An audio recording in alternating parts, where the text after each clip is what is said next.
Sometimes ನೀವು network ಇಲ್ದಿರೋ ಪ್ಲೇಸಿಗೆ ಹೋಗೋದೇ ಬೆಟರ್ ಅನ್ಸುತ್ತೆ. ಯಾಕೆಂದ್ರೆ ನಾವು ಕೆಲಸ ಅನ್ಕೊಂಡು ನಮ್ಮನ್ನ ಬರ್ನ್ಔಟ್ ಮಾಡ್ತಾ ಇದೀವಿ. ಬರ್ನ್ಔಟ್ ಆಗಿರೋದ್ರಲ್ಲಿ ಕೆಲವರು ಆ ಕೆಲಸನೇ ಬಿಟ್ಬಿಟ್ಟಿದ್ದಾರೆ. All need break. ಒಂದು ಸಣ್ಣ ಬ್ರೇಕ್ ಬೇಕು. So instead of quitting, try to take a pause. ಯಾರಿಗೆ ತಾನೇ ಸ್ಟ್ರೆಸ್ ಇರಲ್ಲ, ಎಲ್ಲರಿಗೂ ಸ್ಟ್ರೆಸ್ ಇದ್ದೇ ಇರುತ್ತೆ ಲೈಫಲ್ಲಿ. ಅದನ್ನ ಹ್ಯಾಂಡಲ್ ಮಾಡೋದನ್ನ ನಾವು ಕಲಿಬೇಕು.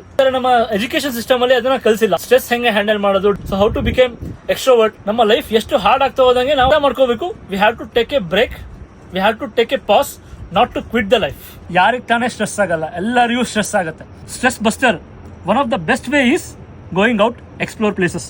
ನೀವು ಯಾವಾಗ ಪ್ಲೇಸಸ್ನ ಎಕ್ಸ್ಪ್ಲೋರ್ ಮಾಡ್ತೀರಾ, ಸೊ ನಿಮಗೆ ಒಂದು ಎಕ್ಸ್ಪೀರಿಯನ್ಸ್ ಸಿಗುತ್ತೆ. ಆ ಎಕ್ಸ್ಪೀರಿಯನ್ಸ್ ನಿಮ್ಮ ಲೈಫ್ ಲೆಸನ್ಸ್.